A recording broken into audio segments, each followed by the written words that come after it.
les ai coupés parce que j'avais envie de changement, mais je pense avoir trouvé ces dernières années toutes les petites combines pour avoir des beaux cheveux et tout simplement les avoir en bonne santé et prendre soin d'eux. Pendant que je vais vous parler, je vais utiliser ces petites bulles, ce papier bulle pour vous faire des petites triggers. Alors on va commencer tout de suite.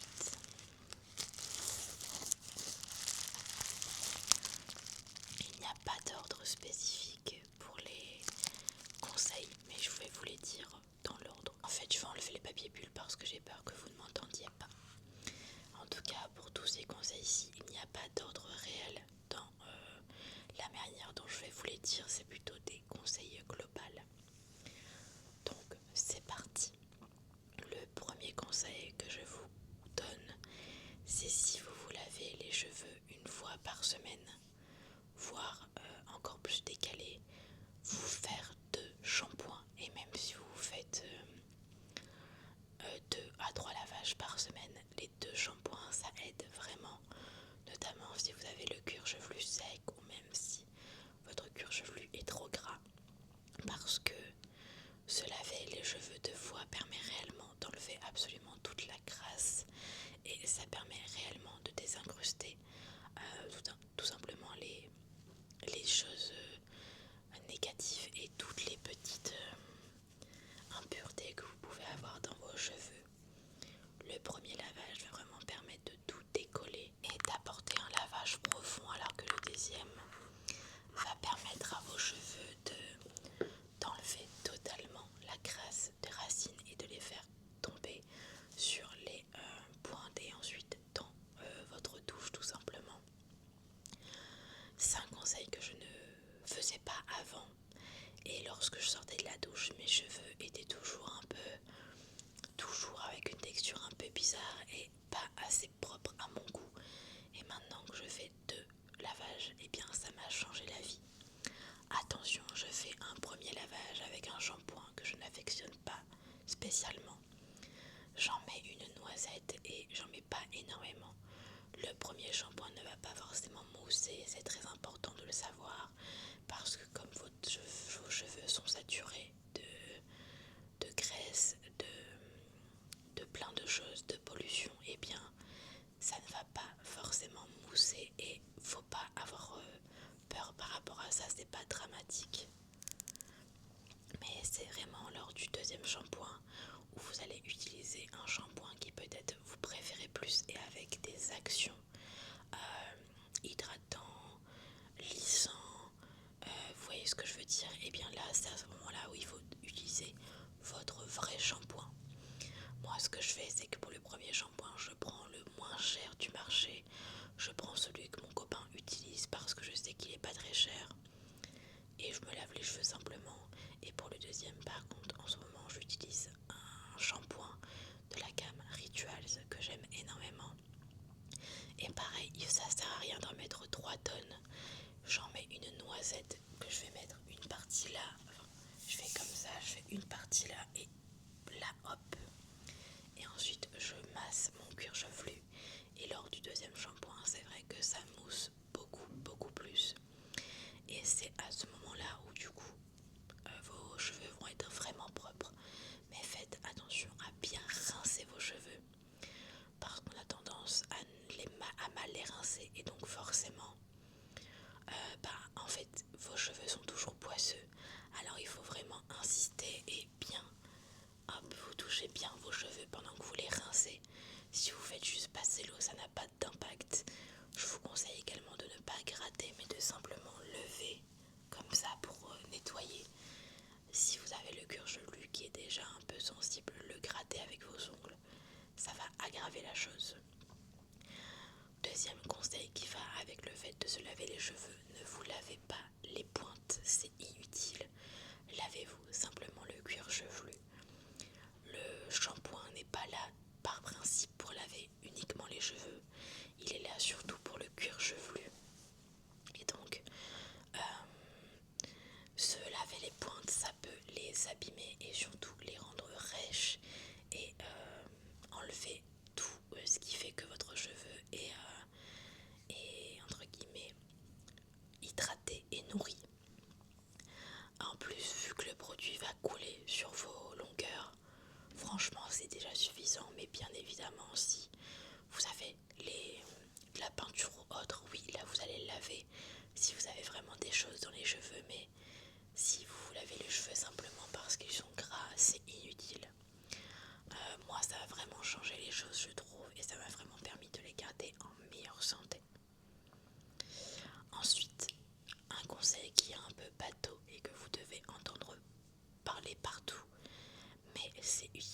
un protecteur de chaleur en sortant de la douche avant de vous les sécher ou même d'utiliser un lisseur ou un boucleur. Je vous assure que ça fait une grande différence et vos cheveux vous remercieront 100 fois. En plus, au-delà du fait que ça va protéger vos cheveux, ça va vraiment permettre de les rendre beaucoup plus brillants et de leur donner cet aspect en bonne santé. Et après, à faire attention parce que souvent les protecteurs de chaleur ça glisse sur le sol. Vous pouvez tomber, c'est pas cool, mais vous pouvez les mettre sur cheveux secs ou cheveux mouillés et vous voyez, ils sont quand même pas mal brillants. Et c'est vraiment l'effet de tous les soins que j'y mets plus le protecteur de chaleur. Alors là pour les coups, ils sont juste légèrement bouclés. J'ai rien fait de fou et je les ai un peu lissés. Mais voilà. À savoir que personnellement je ne vais pas chez le coiffeur et je me coupe vraiment les cheveux toute seule parce que je suis tout le temps déçue chez le coiffeur alors qu'en le faisant moi-même ça me convient très bien. Et là je me suis fait comme une petite butterfly haircut et un dégradé qui franchement me convient très bien. Du coup le protecteur de chaleur à utiliser avant chaque utilisation d'un appareil chauffant. C'est-à-dire que si je vais me sécher les cheveux, j'en mets juste avant. Et si le lendemain je vais utiliser un lisseur, eh bien j'en remets également. Peut-être qu'il y en a qui vont vous dire que c'est pas nécessaire, mais vaut mieux prévenir que guérir. Je vous conseille du coup de prendre un protecteur de chaleur que vous pouvez mettre également sur cheveux mouillés et secs.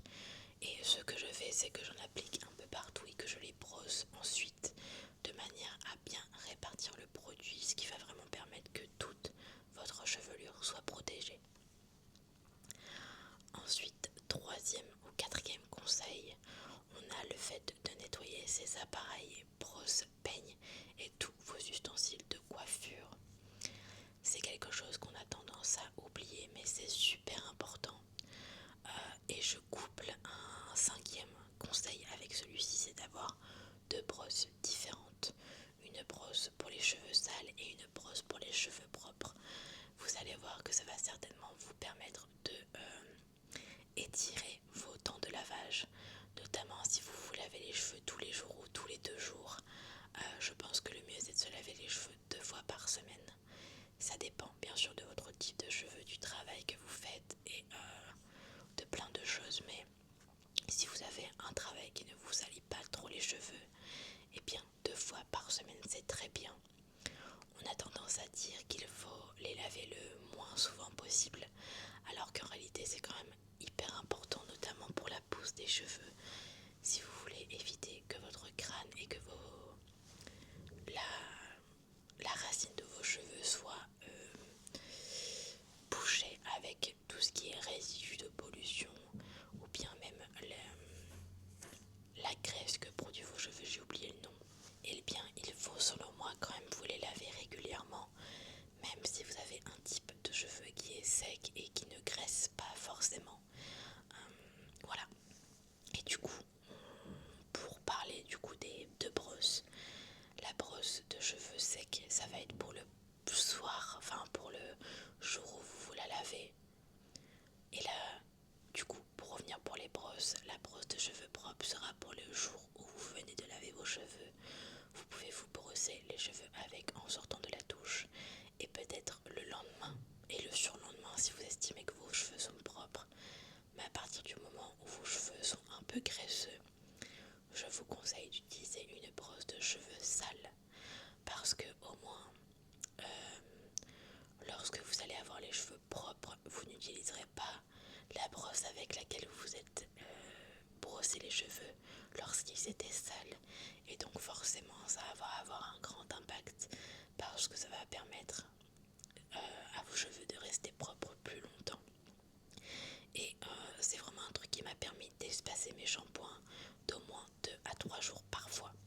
Maintenant on a tous des types de cheveux différents, donc peut-être que mes conseils ne seront pas forcément utiles pour vous. Et j'en reviens du coup à mon conseil précédent qui était de nettoyer vos ustensiles. On ne se rend pas compte de l'impact que ça a, toute la poussière ou même les produits chauffants et même nos brosses. Je pense que certainement tu as beaucoup de cheveux sur ta brosse là actuellement. Eh bien je te conseille de tous les enlever, de leur faire un petit bain. Je les mets dans de l'eau froide ou de l'eau chaude, ça dépend vraiment.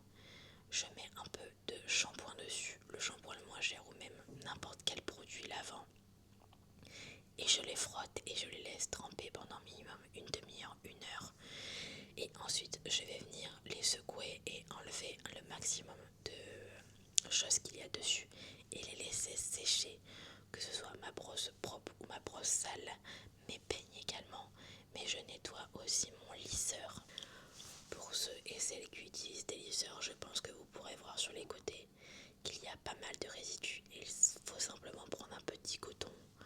Vous prenez même du nettoyant ménager et vous frottez dessus. Après, à faire attention à rincer avec un peu d'eau. Pareil avec un coton pour pas que le produit ménager aille sur vos cheveux. Mais je vous assure que moi ça m'a permis vraiment déjà de garder vos équipements propres, ce qui est quand même relativement important. Mais surtout si vous utilisez un lisseur sale sur des cheveux propres, vos cheveux vont forcément graisser plus vite, même si vous ne vous en rendez pas compte. Et je pense que c'est pareil avec un boucleur, vous voyez. Parce qu'on a tendance parfois dans la semaine, ou même quand on a les cheveux sales, à vouloir faire des coiffures qui nécessitent ce genre d'ustensiles et de produits chauffants, et on oublie que forcément la saleté de nos cheveux va directement aller sur vos produits tout simplement. Du coup, c'est quelque chose que je fais quand même régulièrement et je trouve que ça change ma routine pour les cheveux. Ça me permet vraiment d'avoir des cheveux plus sains, en meilleure santé. Et je me rappelle très bien quand j'étais petite, je suis sûre que vous aussi vous en avez plein de résidus de poussière qui entourent les petits picots de votre brosse. Et ça, vous voyez, c'est pas possible. Et essayez de les retirer au maximum. On a ensuite le 7e, je crois, conseil, je sais plus où est-ce qu'on en est, mais c'est pour quand vous voulez faire des plaquages pour vos cheveux, je vous conseille de les faire avec des soins. Ça fonctionne tout aussi bien, vous avez juste à mettre la quantité que vous souhaitez d'après-shampoing ou bien même de masque pour les cheveux. Et oui, le rendu n'est pas aussi parfait certainement, mais si vous en mettez une bonne quantité et que vous utilisez une brosse de plaquage, je vous assure que ça changera votre vie. Et je vous conseille également de peut-être utiliser une petite brosse à dents avec un peu de soin également, une fois qu'ils sont attachés, pour étirer. Mais attention, les plaquages, c'est à faire avec parcimonie parce que ça peut vous créer du coup des petits manques de cheveux ici à force de les tirer et vous amenez forcément à perdre énormément de cheveux parce que c'est souvent des cheveux qui sont très tirés, très plaqués et en plus avec beaucoup de gel qui affaiblit forcément votre chevelure mais également peut la casser avec un élastique qui est serré trop fort. Donc ce qu'on conseille toujours dans la même idée, c'est ne pas trop faire des coiffures serrées, notamment parce qu'en plus c'est pas forcément bon pour votre tête. On a souvent très mal à la tête avant la fin de la journée, mais surtout le fait de tirer et de serrer autant des cheveux peut les casser. Je vous dis pas qu'il faut jamais le faire, mais il faut peut-être éviter si vous le faites souvent. Essayez de diminuer et de garder peut-être vos cheveux lâchés ou de faire des coiffures qui nécessitent un peu moins de serrage. Parce que je pense que ça peut vraiment affaiblir vos cheveux et du coup créer des démarcations d'autant plus et avoir des dégradés qui sont un peu pas voulus, vous voyez. Moi j'ai pas ça, mais je pense que vous imaginez bien de quoi je vous parle. Du coup, ce que je vous propose, c'est de faire des coiffures protectrices à la place, peut-être. Je pense qu'au lieu de faire un plaquage hyper serré, vous pouvez simplement faire un plaquage, mais moins serré et avec des soins. Vous pouvez également faire des tresses, et notamment la nuit également. Si vous voulez éviter d'utiliser tout ce qui est boucleur, lisseur et avoir des cheveux avec un peu de texture, faire 2 tresses la nuit. Tout simplement, ramenez vos cheveux comme ça et faire 2 tresses pas trop serrées et vous allez voir que le rendu est absolument trop mignon et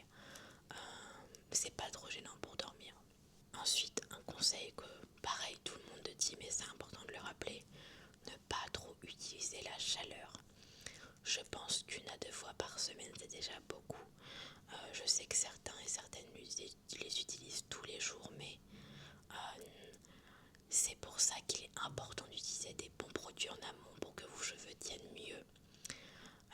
Je sais que moi j'utilise de la laque qui s'enlève quand on brosse les cheveux, et le protecteur de chaleur permet vraiment de faire beaucoup mieux tenir mes boucles en général. Et surtout laissez sécher vos coiffures à l'air libre avant de les fixer, parce que si vous voulez absolument faire trop rapidement, lorsque votre chevelure est chaude en fait et que les cheveux est chaud, il va prendre la forme ou va pas adhérer de la même manière qu'en laissant d'abord sécher vos boucles ou votre lissage pour ensuite le protéger, c'est-à-dire pour le faire tenir, mettre de la laque ou autre. Je sais qu'avant je m'empressais de mettre tout de suite de la laque alors que mes cheveux n'étaient pas encore froids, et à chaque fois ça ne tenait pas, et depuis que je fais cette technique j'avoue que c'est beaucoup mieux. Et sachez également que forcément vos boucles vont mieux tenir si vos cheveux sont plus courts, parce qu'il y a moins de poids et donc ça tombe un peu moins. Je sais que ma coiffure avant, quand j'avais les cheveux longs, n'avait absolument rien à voir et tenait beaucoup moins longtemps, mais ça paraît assez logique après maintenant. Je pense que même si vous avez des cheveux longs et que vous utilisez des bons produits, ça peut tenir sur le long terme. Et dernier conseil pour cette vidéo, je vous conseille de vous faire votre masque pour cheveux avant de vous les laver. C'est un peu bizarre dit comme ça, mais lorsque vous faites votre masque dans votre baignoire ou pendant votre douche tout simplement, beaucoup n'essorent pas assez leurs cheveux, ce qui fait que forcément le masque alors va être là en surface mais ne va pas rentrer dans votre fibre capillaire, et donc c'est inutile. Oui, ils seront doux sur le coup, mais le masque n'aura pas pénétré suffisamment pour donner réellement un impact à vos cheveux. Alors ce que je fais moi personnellement, c'est quand je sais que je vais me les laver le soir, et bien dans l'après-midi, je les mouille légèrement. On parle d'humidifier et non de mouiller complètement, et je mets une bonne dose de masque que j'attache ensuite mes cheveux en plaquage ou autre. Alors en plus ça me fait une coiffure qui est souvent hyper sympa, un plaquage parce que j'aime bien en faire, mais j'aime pas trop en faire quand mes cheveux sont avec des produits qui ne vont pas, alors que là pour le coup avec du masque il n'y a aucun problème. Je fais un petit chignon, une tresse pas trop serrée, et je laisse agir parfois pendant quelques heures. Maintenant je pense qu'une demi-heure, 1 heure c'est largement suffisant, même 15 minutes j'ai envie de dire, mais au moins le produit va avoir le temps d'aller en profondeur dans votre fibre capillaire et de simplement ne pas juste être en surface. Et après vous ferez votre shampoing ou vos 2 shampoings comme habituellement, et surtout et bien tout simplement votre après-shampoing et l'affaire sera réglée, et vous aurez surtout passé moins de temps sous la douche, mais également fait une économie d'eau, parce que forcément vous allez peut-être passer 3 à 5 minutes, voire plus ou moins, avec l'eau qui coule, donc c'est que du bénéf. Ensuite, un dernier conseil que je crois que n'est pas écrit sur mon petit calepin, mais c'est simplement de ne pas trop mettre de produits. On a tendance à en vouloir mettre vraiment la tonne, et donc ça fait des cheveux lourds et qui graissent beaucoup plus rapidement, ou qui sont du coup un peu poisseux. Donc faites attention à bien rincer vos produits sous la douche. N'hésitez pas à y passer plusieurs minutes et à vraiment passer les mains dedans comme je vous l'ai dit, que ce soit pour le shampoing ou même l'après-shampoing. Et surtout de ne pas trop mettre de produits, c'est inutile, parce que vous allez juste engorger vos cheveux de trop de produits et les saturer, ce qui va faire que vos cheveux ne vont plus accepter et ne vont plus prendre en compte les prochains soins que vous allez y mettre, et ça va être inutile en fait, ça va être une perte de temps, d'argent et de santé pour vos cheveux tout simplement. C'est donc pour ça qu'il faut adapter aussi vos produits en fonction de vos routines. Vous ne mettrez pas les mêmes produits si vous faites des boucles maison, enfin je veux dire sans chaleur, ou des boucles avec chaleur, ou du lissage, ou vos cheveux naturels, ou si vous savez que vous allez les attacher toute la semaine. Vous voyez, il faut vraiment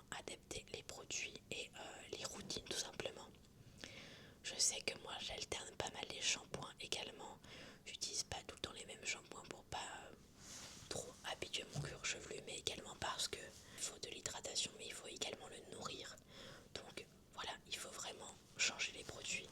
Et je sais que c'est super intéressant de faire des hair spa parce que vous allez avoir des professionnels du cheveu qui vont vraiment vous dire ce qui est le mieux pour votre cuir chevelu. Je sais que c'est un petit budget, moi je l'ai jamais fait personnellement, mais je pense que ça peut vraiment être intéressant parce qu'on voit en profondeur votre type de cheveux, les problématiques, et ça pourrait vraiment vous permettre de potentiellement avoir une meilleure routine et des plus beaux cheveux. Donc voilà un peu pour tous mes petits conseils. N'hésitez pas à me dire si la prochaine fois vous voulez voir tous les produits que j'utilise pour mes cheveux, pour toutes mes routines. Je pense qu'il y a quasiment une dizaine de produits sans rigoler. Parce que comme je vous l'ai dit, j'ai pas du tout les mêmes routines et j'adapte vraiment les choses. Donc je pense que ça pourrait être intéressant de vous en parler. N'hésitez pas à dire en commentaire si vous avez d'autres conseils pour les cheveux et s'il y en a certains où vous n'êtes pas d'accord avec moi ou si vous avez des choses à ajouter, je pense que ça pourrait être sympa. Eh bien écoutez, merci beaucoup d'avoir regardé cette petite vidéo où je vous parle de mes conseils pour les cheveux. J'espère en tout cas que cette petite vidéo vous aidera à avoir les cheveux dont vous rêvez et les plus beaux possibles. Et on se retrouve demain dans une nouvelle vidéo. Je vous fais